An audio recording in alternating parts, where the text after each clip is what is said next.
বিষয়টা হচ্ছে আপনারা যেটাই করেন সবসময় একটা জিনিস খেয়াল রাখবেন যাতে সবার ভালো হয়, সবার যাতে এই বিষয়টা করলে ভালো হয়। দেখেন এমনও হইতে পারে যে পাসপোর্ট গুলো একবার আটকে যাবে, আবার এমনও হইতে পারে ওই মানববন্ধনটা করার পরে পাসপোর্ট গুলো কিন্তু সিরিয়াল, অন্তত সিরিয়াল অনুযায়ী ব্যাক দিবে। তো আজকে 20 তারিখ, আজকে 3টা ভিএফএস গ্লোবালের তো কোনো প্রকার আপডেট নাই। তবে আগামীকাল রবিবার 3টা ভিএফএস গ্লোবালে কতজন কালেকশন করতে যাইতে পারে, কোন মাসের কালেকশনের সংখ্যাটা বেশি থাকবে, ফ্যামিলি ভিসা আগামীকাল কেমন পরিমাণ কালেকশনে যাইতে পারে, সেটাই কিন্তু আজকের এই ভিডিওতে জানানো হইব।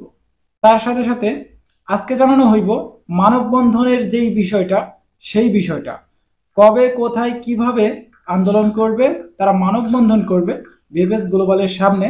তো আজকের ভিডিওতে সম্পূর্ণ আকারে এই মানববন্ধনের বিষয়টা নিয়েও আলোচনা করা হইব। আশা করি ভিডিওটা একটু স্কিপ করবেন না। তো চলেন বেশি কথা না বাড়িয়ে আজকের এই ভিডিওটা শুরু করা যাক।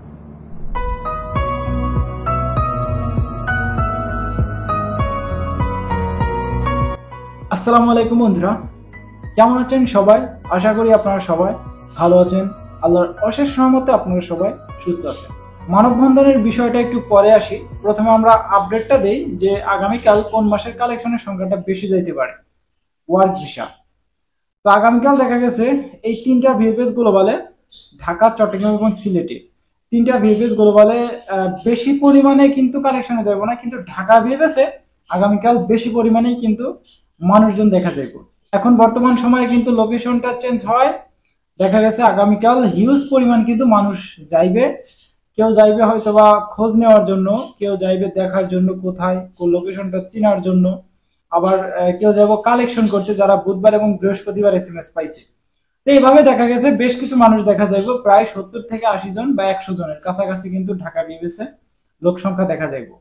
এখন দেখা যাক যারা কালেকশন করতে যাইব তাদের পাসপোর্টে ভিসা লাগার সম্ভাবনা কেমন আছে। আগামীকাল বিকেল বেলায় কিন্তু আমরা পুরাপুরি আকারে নিউজটা দিতে পারবো। এবং তার সাথে সাথে ওই দুইটা ভিএফএস এর চট্টগ্রাম এবং সিলেট ভিএফএস এর বেশি পরিমাণে কালেকশনে যাইব না, খুবই অল্প পরিমাণ, হয়তো বা 30 থেকে 40 জনের একটা কালেকশনের সংখ্যা দেখা যাইব। এখন দেখা যাক কার পাসপোর্টে ভিসা লাগে। এখন তো আগে থেকে তো কিছু বলা যাইতেছে না, এখন দেখা যাক তারা কালেকশন করতে যাক, কালেকশন করে আসুক, তারপর আমরা আগামীকালের নিউজটা আগামীকাল দিব। এই ছিল কিন্তু ওয়ার্ক ভিসার সর্বশেষ একটা আপডেট আগামীকালকে। এবং আগামীকাল ফ্যামিলি ভিসা, অনেকেই ফ্যামিলি ভিসা নিয়ে প্রশ্ন করেন যে ভাই আমি এত তারিখে জমা দিছি, এত তারিখে জমা দিছি, আমারটা কবে আসতে পারে? এই মাসে দিছি। এখন বর্তমান সময়ে আইসা দেখা গেছে ফ্যামিলি ভিসা, আমরা কিন্তু গত গত বুধবার না বৃহস্পতিবার একটা আপডেট দিলাম, ওইখানে আগস্ট মাসের 15-20 তারিখ পর্যন্ত হিউজ পরিমাণ কিন্তু ভিসা উঠছিল। ধরেন আগস্টের 3 তারিখ, 6 তারিখ, 6 তারিখ না কয় তারিখ যেন, 8 তারিখ, 10 তারিখ, তারপর 14 তারিখ, এইভাবে 17 না 16 তারিখ যেন, এভাবে কিন্তু বেশ কিছু পাসপোর্টে ভিসা লাগছে বৃহস্পতিবারে, বুধবার না বৃহস্পতিবারে, যাই হোক ভিডিওটা দিয়েছিলাম আপনারা জানেন হয়তো। তো এইভাবে কিন্তু এখন বর্তমান সময় আইসা আগস্ট মাসের ভিসাগুলোও কিন্তু রানিং আছে। যেহেতু একদিনে আগস্ট মাসের অনেক ভিসা দিছে, সেহেতু বলা যায় যে আগস্ট মাসে কিন্তু ফ্যামিলি ভিসাগুলো রানিং আছে। এখন আপনারা আগামীকাল আগামীকাল যারা ফ্যামিলি ভিসার কালেকশন করতে যাইবেন ঢাকা বিএফএস, চট্টগ্রাম এবং সিলেট বিএফএস, আগামীকাল অবশ্যই আপনারা নতুন যে লোকেশনটা ঢাকা বিএফএস সেই নতুন লোকেশনে যাইবেন যারা ফ্যামিলি ভিসা, সেখান থেকে কিন্তু আপনাদের ভিসাগুলো প্রোভাইড করা হইব। এবং যারা জমা দিতে যাইবেন তারাও কিন্তু সেই নতুন লোকেশনে যায় জমাটা দিতে হইব। এখন আমরা এই ঢাকা বিএফএস এর সামনে, এম্বাসির সামনে মানববন্ধনের বিষয়টা নিয়ে কথা বলবো।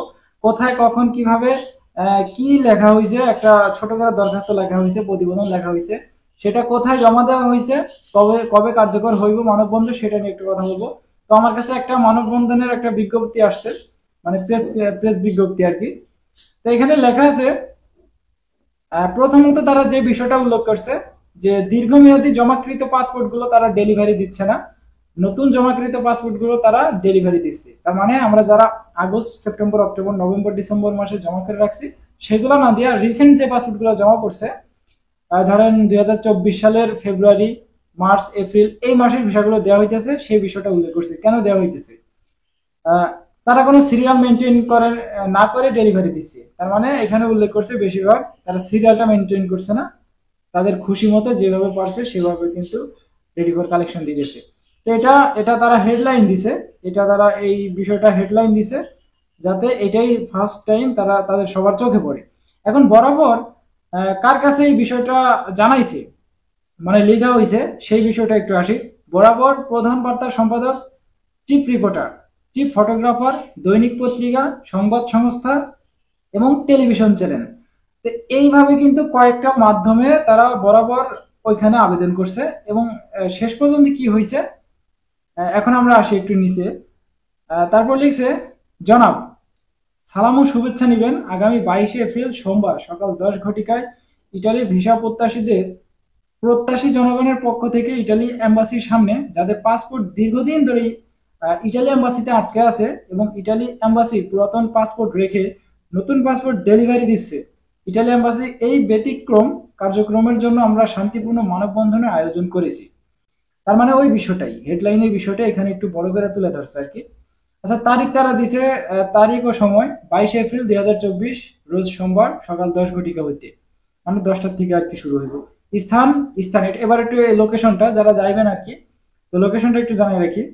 ইটালি দূতাবাস, base Edgewater level 3, plot number 12, north Avenue, Gulshan 2। এটা হচ্ছে গুলশান 2, এটা হচ্ছে লোকেশন, লেভেল 3, প্লট নাম্বার 12। উক্ত শান্তিপূর্ণ মানববন্ধনে সচিত্র সংবাদ প্রকাশ ও পরিবেশনের জন্য আপনাদের পত্রিকা, সংবাদ সংস্থা, টিভি চ্যানেল সমূহের সাংবাদিক ও ফটো সাংবাদিক প্রেরণের জন্য একান্তভাবে অনুরোধ করছি। তার মানে তারা বিষয়টা তুলে ধরছে, প্রেস বিজ্ঞপ্তি দিছে যে তাদের যেন পাঠানো হয় সেইখানে।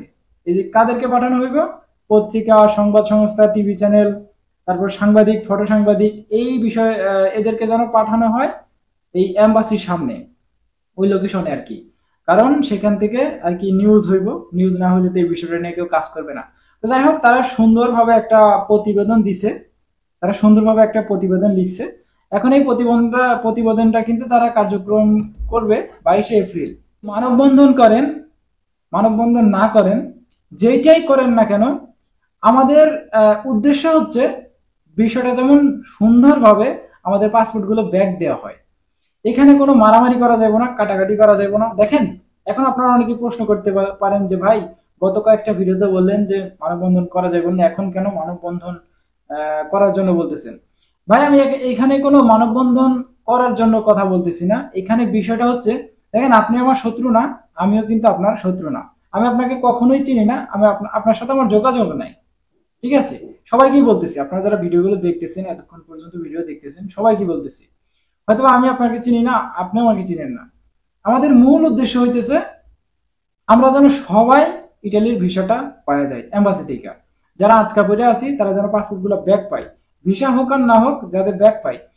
এখন বিষয়টা হচ্ছে, আমাদেরকে বলা হয়েছে যে 3 মাসের ভিতরে পাসপোর্ট গুলা আমাদের হাতে ব্যাক দিবে। এম্বাসি থেকে কিন্তু সবকিছুই 3 মাস একটা টাইম নেওয়া হয়েছে। তারপরেও একটা মানববন্ধনের আয়োজন করা হয়েছে। যাই হোক, এখানে আমি সাপোর্টও করবো না, আবার বলবো না যে মানববন্ধন কইরেন না। এখানে আমার কোনো হাত নাই, এখানে আমি কোনো বিষয়বস্তু নিয়ে নাক গলাবো না। বিষয়টা হচ্ছে, আপনারা যেটাই করেন সবসময় একটা জিনিস খেয়াল রাখবেন, যাতে সবার ভালো হয়, সবার যাতে এই বিষয়টা করলে ভালো হয়। দেখেন, এমনও হইতে পারে যে পাসপোর্ট গুলা একবার আটকে যাবে, আবার এমনও হইতে পারে ওই মানববন্ধনটা করার পরে পাসপোর্ট গুলো কিন্তু সিরিয়াল অনুযায়ী ব্যাক দিবে। আর আবার এমনও হইতে পারে একবার আটকাই দিবে, শুধুমাত্র এই 24 সালের পাসপোর্ট গুলা কিন্তু ভিসা লাগবে, দেন ওই পাসপোর্ট গুলা কিন্তু একেবারে আটকাই দিবে। দেখেন, যদি আটকায় দেয়, আপনারও কিছু করার নাই, আমারও কিছু করার নাই, এটা তাদের একান্তই ব্যক্তিগত বিষয়। কারণ একটা দেশে এতবার পরপর যদি এতবার মানববন্ধন করা হয়, অবশ্যই তারাও কিন্তু একটা সিন্ডিকেটের শিকার হয়ে যাবে। যারা এম্বাসিতে কাজ করে তারা ভাববে, দেখ, কোন জায়গায় এসে আমরা বাসা বানাইলাম, এখন আমাদের বাসা ঠিকানোই দায় হয়ে গেছে। তার মানে বাঙালি এত পরিমাণে খারাপ যে তাদের শুধু ওই কাটি দেওয়ার উপরে থাকে। তো এত কাটি দিলে ওই এম্বাসি কিভাবে থাকবে? তো যাই হোক, আমার কথায় হয়তো বা আপনি মানববন্ধনটা থামাইবেন না বা কিছুই করবেন না, আমি কিছুই না। তারপরেও বলতেছি, যদিও আপনারা যান তাহলে অবশ্যই বিষয়টা মাথায় রাখবেন, যাতে সাধারণ জনগণ যারা ভুক্তভোগী আছে তাদের কোনো ক্ষতি না হয়, যাতে সবার উপকার হয়, সেই বিষয়টা মাথায় রেখে কিন্তু আপনারা আগামী 22 তারিখে কিন্তু আপনারা যাইতে পারেন।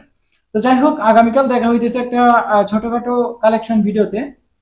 অবশ্যই আগামীকাল রাত্রেবেলা বা সন্ধ্যার দিকে একটা কালেকশনের আপডেট পাইবেন, কতজন ভিসা পাইছে, কতজন রিজেক্ট পাইছে। দেখা হচ্ছে আগামীকাল একটা ছোটখাটো আপডেট ভিডিওতে। ততক্ষণ পর্যন্ত আপনারা সুস্থ থাকবেন, ভালো থাকবেন। Majumdar from Italy and Europe এই দুইটা ইউটিউব চ্যানেলের পাশেই থাকবেন। আল্লাহ হাফেজ।